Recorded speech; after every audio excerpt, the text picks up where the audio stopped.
TheChowTimePod, your host, Brett. I got a video today from whatever clips.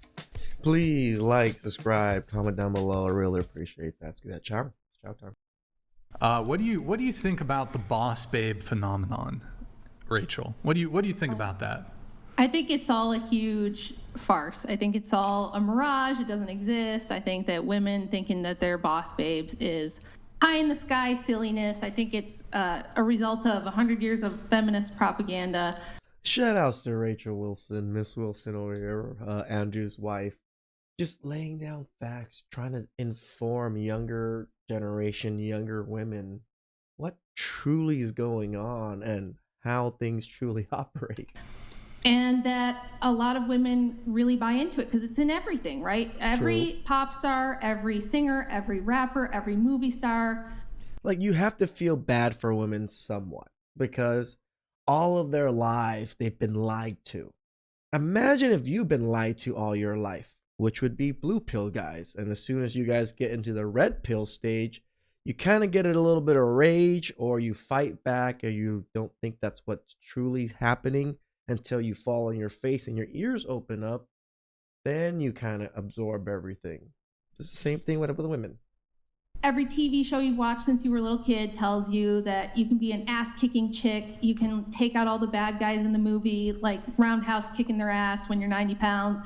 That you can, be a CEO and do all the things the men do, and it's going to work out for you the same way it works out for them. And that's correct. It can work out for them, but it's not going to work out the same way that it works out for men. It's not reality. So I actually have a book I wrote about the history of feminism and how that all happened. But yeah, it's made women pretty miserable. All the surveys we've done on women since the 1970s show that they're like far unhappier by every metric we can measure than they've ever been. Higher rates of alcoholism, drug abuse, mental illness, loneliness, childlessness. We have a birth rate collapse. Women now are saying they can't find men on their level because they'll go to college for 4 to 8 years. They'll get a degree, they'll start their career, and then they'll hit 32. And then they do have this stipulation also that, you must be equal to me or better. Imagine if my girlfriend was like that. She got a degree. She got a degree in the Philippines, in accounting. And I don't have a degree. I went to college, but I didn't finish because of family issues. So I kind of left college. But I make more money than most people that have college degrees. Why? Because I work a normal job plus doing this. I just hustle quite a bit. But she would have never met me if she had a criteria that, you must also have a college degree or have a higher degree than me to date me, which is a lot of women nowadays, hypergamy. They want to settle down with a guy, and they're like, well, he has to make more than me, and he has to be a foot taller than me, and he has to be all these things. But by the time you're in your mid-30s, those guys have already picked girls that are in their early 20s who are going to give them a bunch of kids and stuff like that. So women have all these expectations that are not realistic. They get out into the world as adults. Things don't match up, and they're like, what's wrong? I don't understand what's happening. I don't know what's wrong. I did everything I was supposed to do. I went to college. I have a career. I look really pretty. I have all the extensions and the fake tan and the fake boobs, and I did all the things. Why are things not going how I expected? And I think it's because we tell them that they can be like men, and we're not like men. So yeah. I have a question. So do you not think women can be successful on their own career-wise? See, this is the problem. They always jump to these conclusions by what we say, what Rachel say, what men say. And it's not that we said that. We said that you're not going to get everything you want. You can be successful in your career, but don't expect to also be successful in marriage and in children if you want to be a high income earner. And still have a happy marriage and meet someone good, around their same social circle? It depends on what you mean by successful. Are there some women who achieve that? Sure. They're out there. Do you not so you don't agree that women should be successful on their own? You just think that they need to depend on a man and get married young? That's a false choice that you're creating. You're saying either I can't, either I have to be completely dependent on my man and never do anything with my life, or I have to be successful on my own first and then find somebody. Yep. I think we give women backwards advice. Damn, I think she hit that it on the head. it's biological reality that you have a limited fertility window in your life where it's best for you to have children between the ages of about 20 to 35, right? Yeah. You got about 15 years where it's the best time to have kids and when you're going to be able to have the most kids. So if you spend all of your 20s going to college and building a career and you don't even think about settling down until you're 30, which I think you had said that. You said, basically, I'm going to wait until all my eggs are pretty much gone and then I'll think about, then I'll think about getting a husband when I'm at the end of my fertile years. And it's not that you can't get pregnant like in your later 30s or even your early 40s, but it gets harder and harder. You have higher risk of complications. And if you have your first one when you're 35, you might have one more in most cases, and that's it. And that's the main reason that we only have 1.6 births per woman in this country and in most developed countries around the whole world now. Because women are waiting. The average age that a woman gets married now in the US, I think, is 31. It used to be 22. But the average first age of birth is like 29, and it used to be like 23. So Cooking, man. I have a quick question. Why do you think women are waiting? because they're told that they have to have their own money, they gotta have their own, you gotta have your own career, your own money, and then you look for the guy. So much truth bombs are happening right now. I'm like a little overwhelmed. I watched this particular episode already, but it was just so good. I had to go to look for this particular clip of her talking about these things. And what happens is, some of you guys here say that you're virgins, and that's awesome. If you're virgins, that's great. I approve. But most women do not. Most women go to college and they run through a whole ton of guys, right? By the time they hit 30, let's say you only sleep with 2 guys a year on average. It sounds modest, 2 a year. Let's say you lose your virginity at 18. Pretty late for most women, but let's just say 18, and you go till you're 30. That's 12 years. If you only have an average of 2 bodies a year, you're up to 24 guys by the time you're 30, and you're in your 30s. And now you're gonna look for a husband? It's just backwards Ran through, aged, and now you want to settle down. advice. So I always say, have your family first. Put your family first, because you only have a limited amount of time to do that. Then you might be like me and you're 44 and all your kids are grown. You've already done all of that. And now you can be doing other things. You got a lot of years left. I have hopefully 30 more years to do other things. I got to have my family. So. You cannot bring a child and start a family if you have no safety net. If you have no. See, this safety net crap is so dumb to me. My family came here with nothing. I lived in a 1-bedroom apartment for most of my childhood. And we had my parents had 3 kids, and we also had an uncle that always lived with us because he was a baker that came from Cambodia. So he always lived with us and they would bake for us at night.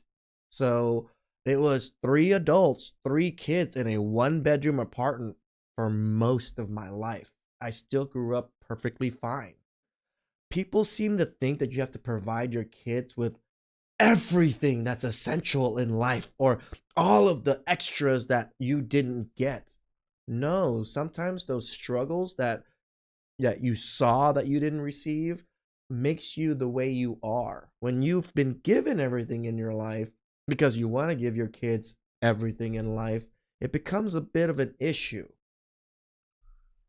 No job, no career or anything, and you're just gonna selfishly bring in a child into this world to suffer. I do agree there are a lot of people that do that, but people that genuinely want kids, like a couple that genuinely want kids and then are working towards kids and are having kids before they make $100,000, $200,000, is perfectly fine. Because you have no safety net and you have no money. And now you have to provide. We went to the worst possible scenario, though. But that's really what happens. That happens very often. Yes, You'd be very surprised. Wait a sec, real quick, Chair 5, were you going to say the same thing? Did you have the same objection? No, I was going to say, you're saying that how people like women wait. I actually think that because of this generation, I think women have a mindset where they choose not to have children until they meet the right guy. It's not like, oh, like for me, I don't want children, but who knows? You know what I mean? Like who freaking knows where I'm gonna be at? It's part of the propaganda. Like a lot of young women in their 20s don't want children, and everybody tells them, and they all get upset at people telling them, oh, you're gonna change your mind when you're closer to 30. You're gonna change your mind. You're gonna change your mind. Even my ex-wife was like this. She would get upset every time people would tell her this because she knew in her heart that she didn't want kids. But she also didn't know something about something that these other people did. These elderly people, these elders, these adults that have been living life a little bit longer, that have passed these ages, know something that you don't know. Or mindset wise, when I just, oh, like I get married, like I don't want to get married, but you don't know what's gonna happen. So personally, I don't want children ever. Okay. But so it's not me waiting. It's just Having a family is a very permanent decision, and it takes a lot of responsibility. And not having kids can also be a very permanent decision for you too. And if you're 20 and you are not going to college, you don't have a job, and your only thing in your head is, I need a family, your priorities are completely out of whack. Can I say something? I want to respond to Bangs really quick, because what she just said, that is the brainwashing I'm talking about. That's the propaganda that I'm talking about. For all of human history until 50 years ago, maybe 40 years ago, people did things the way I did it. People did the way I'm recommending. Yep. Everyone had their children at 18, 19, 20, 22 years old. Everyone got married young. It worked for thousands and thousands of years, and now suddenly you're gonna tell me that that doesn't work. No, of course it works. Not in this economy, girl. yeah, no. Y'all not thinking about No, this. like my How do you think the economy got this way? Because we were able to raise kids on one income for all of human history until, again, 40 or 50 years ago. What changed? What changed in the 70s that made it so that you need two incomes now to survive? What do you think it is? pricing, like literally everything's more expensive now. Nope. Wrong. It's not that. We've had much higher periods of inflation. Okay. Can I say something? The reason it happened, this is like my field of research. I can tell you exactly why it happened. Can I put my own experiences on top of what you're gonna say? Like literally, my mom is almost 70 years old, and she has literally 12 children. Yeah, 12 children. That's a lot. Same mom, same dad, and she has 12 of. I mean, during that era, it was common, I guess, because my grandpa and grandma had 12 kids in total. Only about 7 or 8 survived. So them, and on her own, she would not have been able to do it. Why? Because yes, she's a lot older, and she did believe, oh yes, I need a family, like I can do this, like everything. But yes, we did grow up and struggle, and my mom still tells us that she preferred that she never had children, simply because she made our life. damn, that's some harsh shit. Our entire lives were shit. Like our entire lives were shit. Wait, hold on. Your mom told you she preferred and she said to not have you. All of us, because the life that she gave us. No, because the life that she gave us was so bad. Like she couldn't give us like a good life for all of us. See, that's the thing. Everybody thinks you have to give them a good life. No, you just got to give them the best possible that you can. And then they can make something of it. I didn't have the greatest of life. Trust me, a lot of other kids always called me like a slave. Why? Because I was constantly working at the business. I never got to go out on weekends. Even like in the mornings, I would go to the donut shop and then go to high school afterwards. So I got made fun of a lot by a lot of kids, saying that I was like some, Cambodian slave to my family. It actually hurt me a little bit, like when I was younger, when they said these things, because I didn't fully understand it. But now I do, and it's just like, without that, I wouldn't be the man I am, the work ethic that I have now. Imagine if I grew up all nice, had my own room, all my games, never had to worry about like all of these little things. It just makes me a weaker, less a productive person in my personality. And less something drastic happens to these people when they live a more easier life, a more life that's, you know, it's fed with a silver spoon. They just don't tend to be great people, great workers, great assets to society later. The quality of life is important. No, she had my dad. And they both worked? Okay. Yes, and they worked, and even though, like, you know, I was born in 2001, my mom was still struggling with 2 house incomes with the economy that we live in now. So for me to say, like, my mom literally, like, it feels like she feels bad for us, like how she couldn't provide more for us than she really wanted to with 2 incomes. So. But at the same token, then you have to take accountability of what you can possibly do. If 2 parents know they can't afford to do That's things. exactly what I'm saying. No, That's exactly hold on. she's brainwashing. Hold on. That's not what she's saying. She's saying that they have what it takes to take care of the children they have. If you know that you financially with 2 people are not strong enough, no offense. No. Why would you have 12 children? No, that's what I'm saying. They were, but they were. I'm telling you, when time went on, when my mom got older and she had more children, the economy worsened, where things became more expensive. 12 children. That's a lot of children. Rent came up. So exactly what Rachel was probably trying to get to, when women joined the workforce in mass, it stagnated wages. So things became more and more expensive. Even with your 2 household income, you still couldn't afford anything. Mind you, my oldest sibling is as old as she is. That's my older brother. My brother's 45 years old. You don't need to have children at 20. You can wait until you are more secure and you have. She already explained. But she explained why. See, what y'all are talking about is emotion. She's talking about. She's literally not saying that we shouldn't wait. You need to be prepared to have a family. You can't just bring in a family. And she's calling us brainwashed. Can I? She did call us brainwashed. Go ahead. Because you are. I am. We all kind of are. Like the thing that people think they're so smart that they can't get brainwashed, can't get tricked, can't be gullible enough to listen to something and believe it even though it's not true. It happens all the time. Humble yourself. Maybe think about the process a little bit more. Rachel, go ahead. Okay. I'm not putting you down by saying you're brainwashed. You literally have been propagandized to go to college and not have kids. This is a purposeful thing that they did. It was a top-down deal. The book explains everything. We don't have time to go into that now. But all throughout history, people have been poor. Poverty is a reality. It's never going to completely go away. There will always be poor people. And by the way, the only people who are still having kids above replacement level are the poorest people in the world. People aren't not having kids because they don't have money. That people think that it's not true. The richer people are the ones not having any kids. The poor are still having more children. I'm not saying that that's good, but what I'm saying is that you absolutely can have a family on the younger side, and that if we didn't have every single woman working in the workforce, this is why it's not affordable. In the 1970s, the government pushed women into the workforce. It was a CIA program. There was federal funding behind it to push women into colleges and universities, to give them grants to go to school, to give them loans to go to college.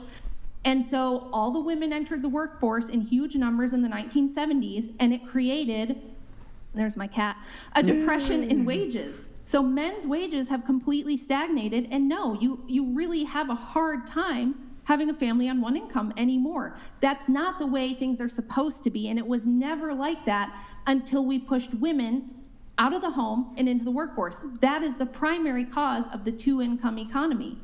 So people could have families. They could get married young if we had women being responsible, if we encouraged women to maintain their chastity, to not go to college. For like, none of you guys. So only men have a chance in this world and women don't? Is that what you're saying? Only men can go to college and women can't? Hold on. It always goes to the defensive. This is just how feminism thinks. Lady, you're brainwashed. Hold on. No, I'm not. Here, For the sake of families. Not everybody wants to have a damn family. Hold on. You got here, Rachel. I'm gonna have you finish. Then you wanted to come in. Then Eric wanted to come in. Then you can go. Go ahead. Okay. So the problem with your thinking here is who's going to have the babies? And I know you're all going to say we don't care. If I don't want babies. I don't want a family. I don't care about that. I did a big rant on the last time I was on about why collapsing birth rates are going to force us back into the dark ages if we're not careful. We are on the It's actually a scarier thought than nuclear war, to tell you the truth. Nuclear war is a maybe. This is almost guaranteed edge of at current trajectory. population collapse. And you're going to be offended, and that's okay. I understand the reaction. But none of you have a degree in anything that's worth a shit. You have degrees in stuff like theater, communications. Women get degrees in stuff like psychology. Look at them just smiling and like looking at each other like, like, no, it's true. Interior design, HR management, all this kind of nonsense.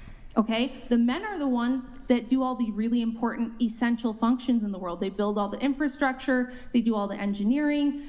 Men still occupy all the dirty, dangerous, and difficult jobs. Most women have jobs that are cushy and could be done by men easily, and used to be done by men who were like entry level in the workforce or other men that had the same skills.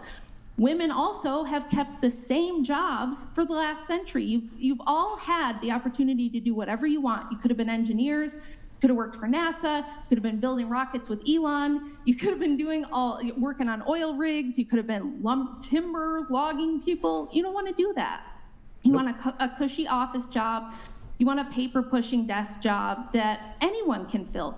It would be better if we encouraged women to be mothers and have families. Now, I'm not saying everyone has to have 5 kids or 12 kids, but I'm saying we need more than 1.6 children per person, or you're going to run into what's happening in places like South Korea, Japan, and Canada, where they have such an imbalance in the population of older people. There's not enough younger people to support the older people who are still living, and that's good. We're kind of happy. We're living through that now here in the United States. The baby boomers was one of the biggest demographic of generations, and Gen Z is puny compared to freaking baby boomers. It's going to be all of you.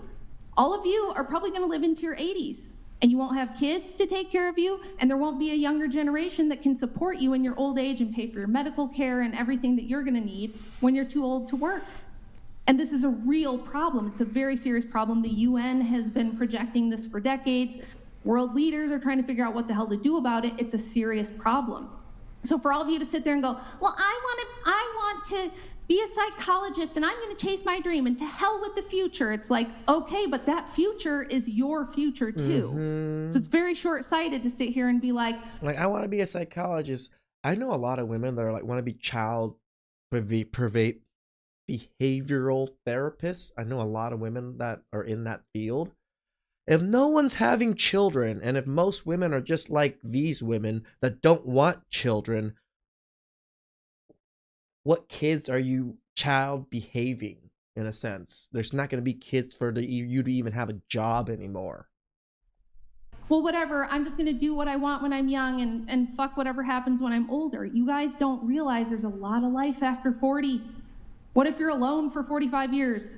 You know, what if there's no infrastructure to support you in your old age? So it's not just about you. There's a society to think about too.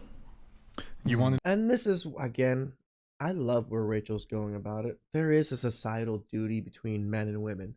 Women have given up their societal duty, it seems. Men have not, or starting to now because of MGTOW and everything. I think as men, we should still be trying. Protect yourself. Hell, if you don't want to try, I'm also not going to be mad at you if you don't want to try. But I think as societal duty, if you take it upon yourself that you feel, oh, you know what, I should add to the society, I should add to the people around me, do it. That's probably the best thing for most other people around you. To come in? Go ahead. Please. So, first of all, I was not expecting to talk about this when I came in on the podcast today, so I'm kind of glad we are. And thank you for saying my accounting degree was shit, but I'm going to move past that. Because it is. It's not life-changing degree, and AI is going to come in and start changing things. A lot of your guys' degrees, a lot of your guys' work that you're going to do can easily be replaced by AI. It's okay. Totally understand.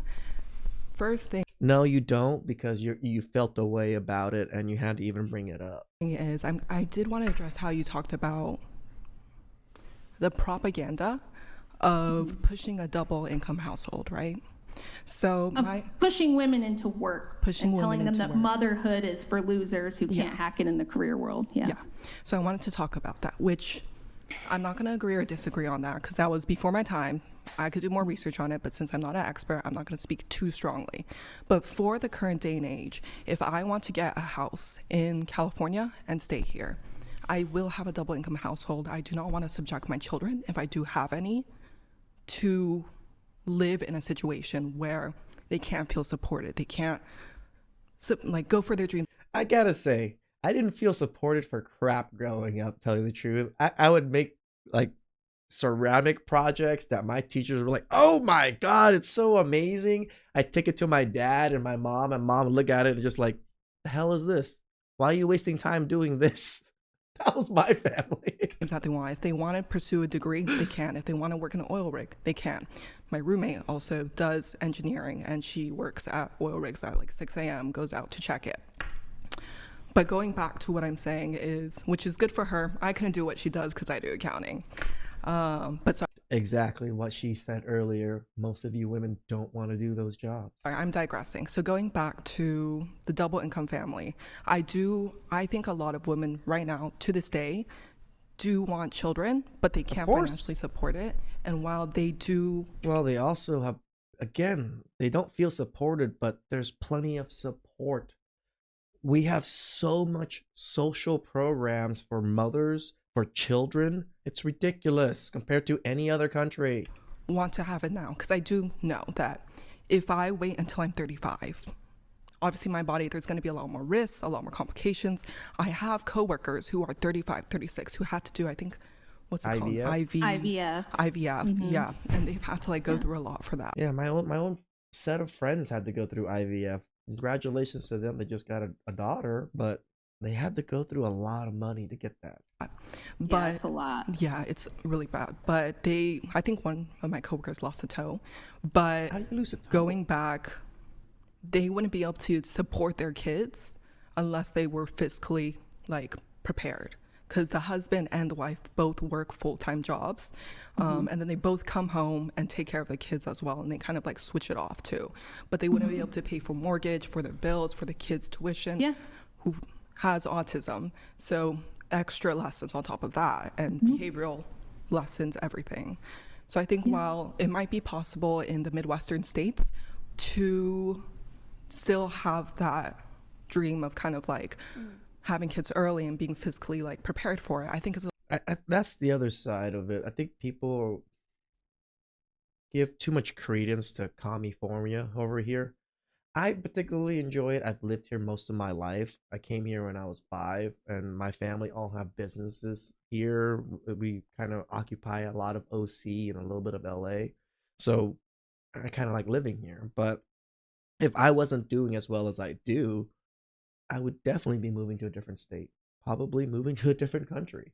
Right now, I've been doing a lot better, so it changed my trajectory of things a little bit, but I still want to go to the Philippines. My girl's Filipina, so we can go get a house over there, live an easy life with my YouTube income, because you really only need $2,000-$3,000 a month, maybe $4,000 a month. You live like a king over there, and I can make about that much with my YouTube income, so it's not too bad.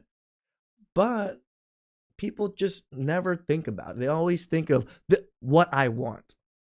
I want this, I want this, I want this. They don't think about what needs to be done to get that.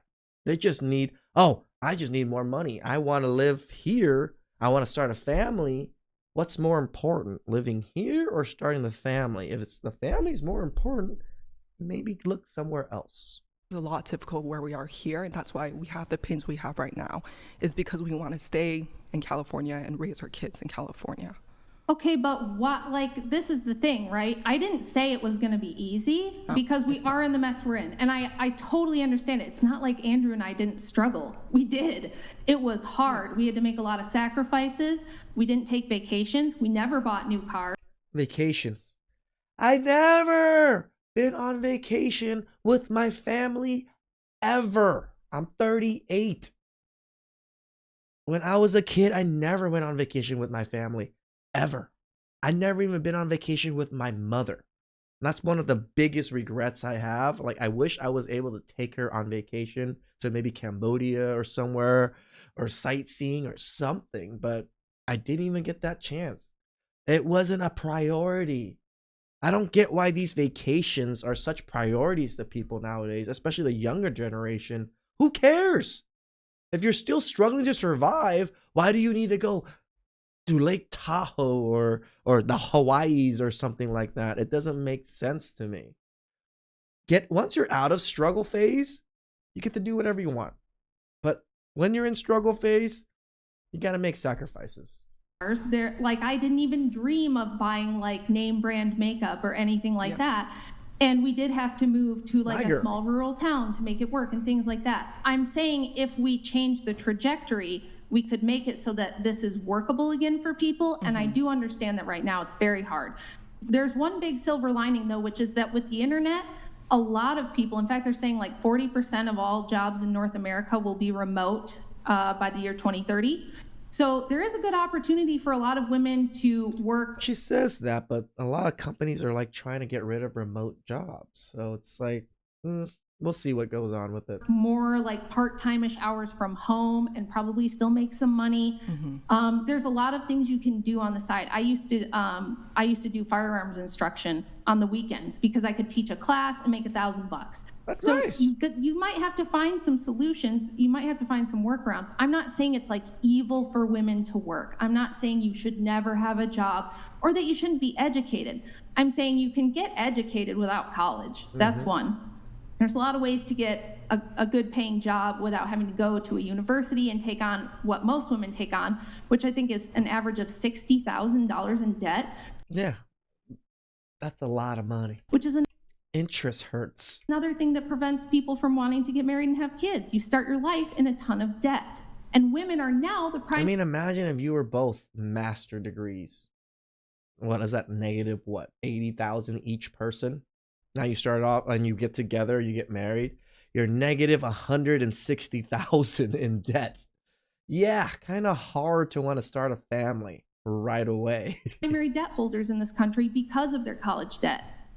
And so, of course, they're not going to have as many kids. So I'm saying, like, on an individual level, I understand you have to work with the world you were born in. I did too.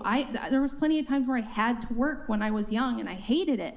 And it's primarily how I started doing my research, because I was like, how did it get like this?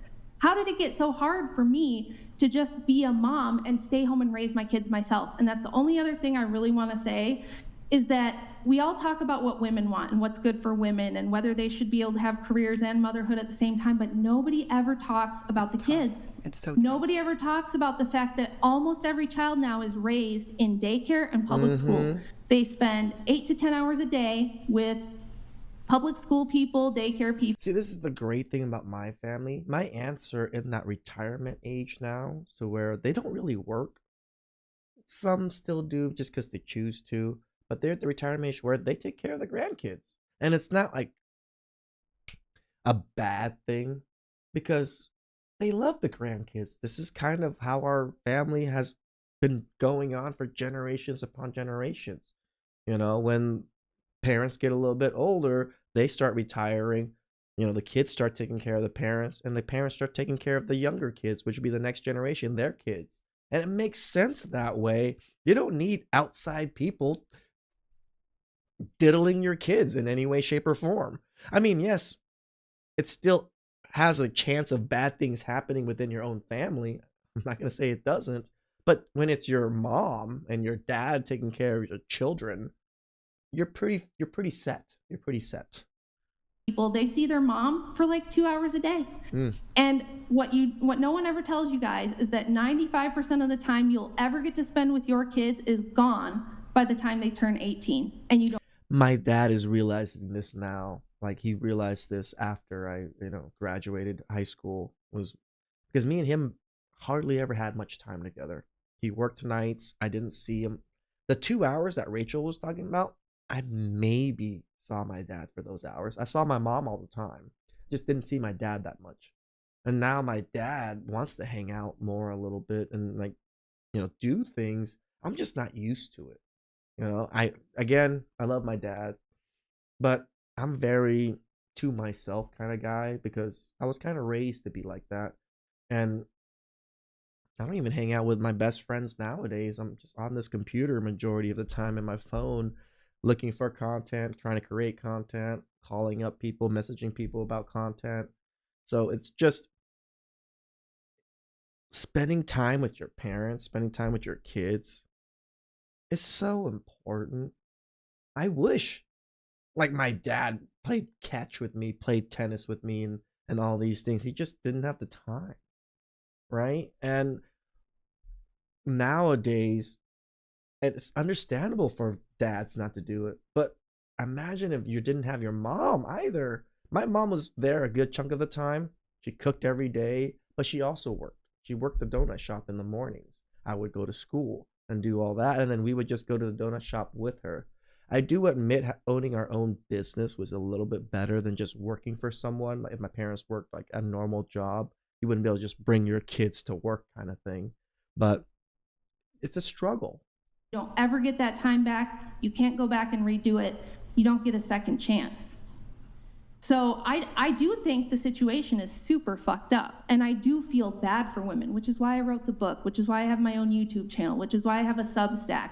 Now that I do have the time, that's what I want to do, is help people who do want to be moms, help women navigate this like awful this awful world where it's like, what do I do? I feel like I lose no matter what I do. But I have a question. Do you mind if I, sorry to interrupt for that. So I'm going to just give a very specific example. So say it's me, I'm like 27-ish. My income is like a little under $100,000 a year. I still won't be able to afford mortgage, even if I get a partner that matches my income. Okay, so this is the part where I'm like, everybody thinks that you have to own a house. You don't. It's okay to not own a house. The younger generation really believes if you don't own a house, you're nothing. My parents didn't own a house for a very long time. My dad owns a house now, but it's a house where nobody even lives in because it's so far away from everybody because it was a cheaper house. Right? He paid, my dad's mortgage is actually only like $600 for the house because he got it for really cheap and he put a good amount down payment on it. But that isn't the end all be all. Even though my dad has that house, he's here in Los Angeles renting another place because that house isn't useful for us in any way, shape, or form, other than my dad is a hoarder because all immigrant parents are hoarders. So he has all of his junk there. He doesn't want to get rid of it so he can rent out the house. And my like daily monthly expenses aren't too high. I have a fully paid off car. I don't really shop a lot. I don't plan on getting a new car or a new house or anything. But how would I go about spending or staying or becoming a full-time mom and staying at home if the only daycare I can afford is sending my kids to public school for that certain amount of time while I work or while it's working hours? Yeah, see, that's the thing. There isn't going to be like a good happy answer. To be honest, if we could live in California, we would. Andrew's from there. We love like the actual state, like it's beautiful there. The weather's great. There's lots of great opportunities. It's too damn expensive. And so we had to pick. Either we can have a family or we can live in California. His parents also moved because they couldn't afford it. This is why I think a lot of couples in California are dinks, like dual income, no kids, because they kind of want to live a nice, extravagant lifestyle in California, so it literally drains both of their incomes. Afford it. You're probably going to have to make tough decisions and sacrifices if being a mom is important and raising your kids yourself is important. So you might have to change some stuff. Like I was expected to go to college. I had scholarships. I was always a smart kid. And everybody thought I was throwing my life away. Oh, it's such a shame. She's throwing her life away. And I had nobody supported me. My parents didn't support me. The people around me didn't support me. Everybody thought I was making a terrible decision, but I would never go back and change it now because I got to have 5 kids. I got to raise my kids. We're all really close. And now that I'm older, I do have a lot of time to build a career if that's what I want to do, or to work and do things like. I mean, Miss Wilson's career is pretty awesome. Look at what she does. I think she makes pretty good money with her book and her channel and her Substack. women are not lost after they have kids. That, and I'm glad I made the sacrifices when I was young and energetic, and there was time to do that stuff.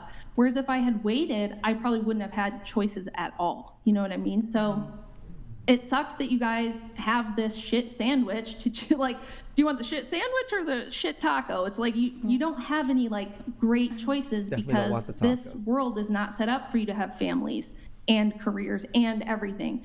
You can have it all, but you can't have it all at once. You know, life has a lot of phases for women. We're not like men. Men can just grow up, start their career, and spend the rest of their life building their career. And they do have to be dads, and they have to learn how to balance that. But it's not the same thing as going through pregnancies and having infants and trying to breastfeed and all of that. So you're gonna have tough decisions. You gotta decide what's most important and what you're willing to sacrifice to have that, so. Shout out to Rachel. Awesome lesson in so much. Like, even I learned a little bit of here and there from her. And I've been immersed in this for like, what, 3-4 years now?